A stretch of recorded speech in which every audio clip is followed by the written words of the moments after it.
Well, I guess, all right, so just go ahead and tell us how it feels, man. I know you had a couple disappointing losses, and to come in and get a dominating win like that, I mean, what's the feeling right now?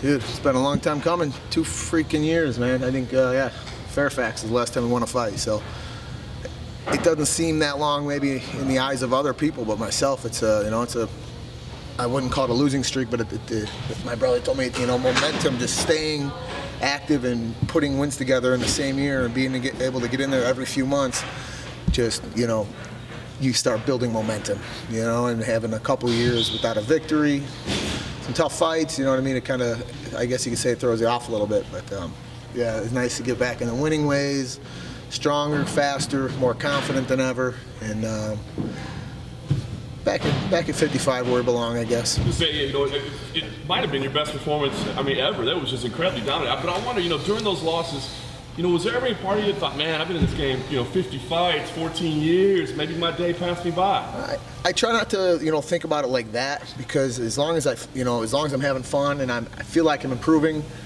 there's always going to be those bumps on the road. You know what I mean? The greatest fighters, you know, in the world don't always get their hands raised. You know, one of my heroes last night, Fedor, you know what I mean? The first time that I saw him lose in forever against Verdun, I mean, I felt like it took me 2 or 3 weeks to actually believe that, you know, Verdun triangled him or armbarred him. I couldn't believe it, you know what I mean? So even the greats, you know, have a bump in the road once in a while, and I never look at it as maybe, you know, it's a young man's game, because I'm still young, man. I'm in my mid-30s, and the scientists do studies. They say the male is in their peak in the mid-30s still. You know what I mean? And I feel like I'm at a very strong weight class again, very competitive, but I feel as strong as I ever have, and I'm improving with the coaching staff at Team Alpha Male, and we're getting better every day out there. You touched on going back to lightweight. You think that's where the rest of your career lies? That's where I've had the most success. You know, I think maybe the 45 thing was maybe a pride thing for me, just to, you know, say I knew I could make it, I knew I could stay there and be competitive, but I beat some good guys and I lost to some good guys, you know. I think it was more of for me it was kind of a wrestler's thing. I can make the weight, I'm stubborn, I wrestled 149 in college, I can make 145 and be tough there, you know, but being tough isn't always the right thing, the right recipe. Winning is the right recipe. So 55, I feel great. I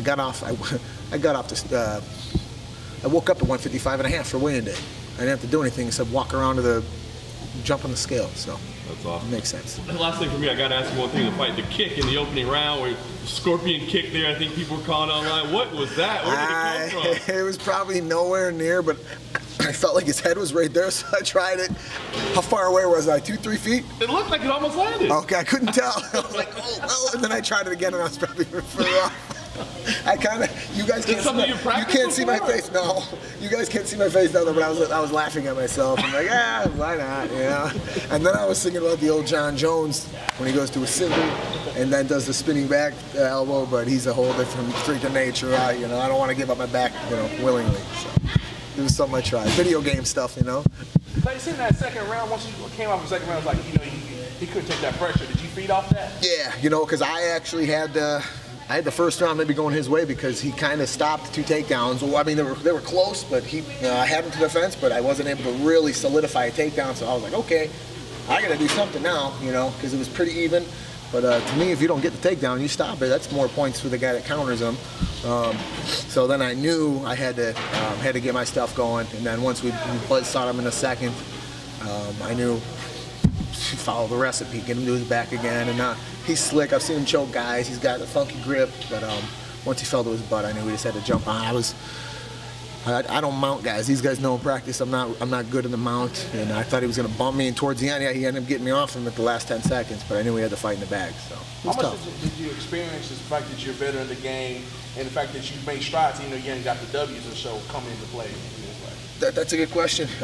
You know, it's I knew once we hit the second round, I was just like, okay, we got this. Just be smart. Don't get crazy. Don't start, you know, dropping your hands. Don't get sloppy.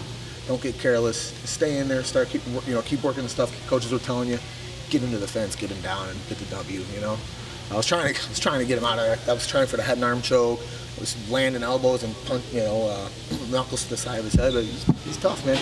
And my final question for me, expand upon it, like, because I'm one of the people that cover UFC and boxing.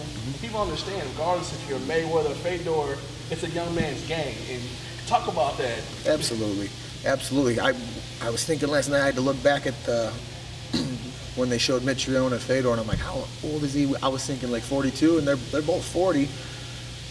You mean Till and Vanderlei? Fedor, yeah, Fedor's 40. You know what I mean? But that dude, he's timeless to me. You know what I mean? I think he can fight anybody, but I don't want to be doing this when I'm 40.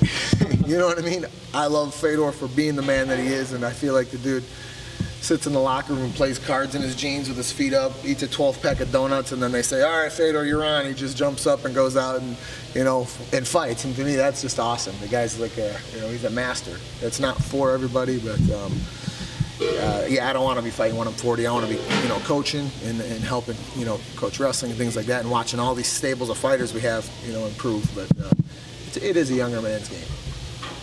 Clearly, the whole crowd was like right behind you. Like you're clearly a fan favorite, man. How does welcoming here in OKC feel for you? They're great. Every time we come to Oklahoma City, whether I'm doing road trips or it's a huge wrestling base. The last time I was here, I got to see a buddy of mine and a kid that I coached for a little bit, an Illinois native, Chicago native, Tony Ramos. He won an NCAA title here. They had in 2014. They had the NCAA college wrestling tournament, and that was my first and only time here. And it was so loud with I think 86 college teams competing, and you know how NCAA, it's insane. You know what I mean? So there's a huge wrestling base of Oklahoma State, Oklahoma Sooners, and all the Midwest here.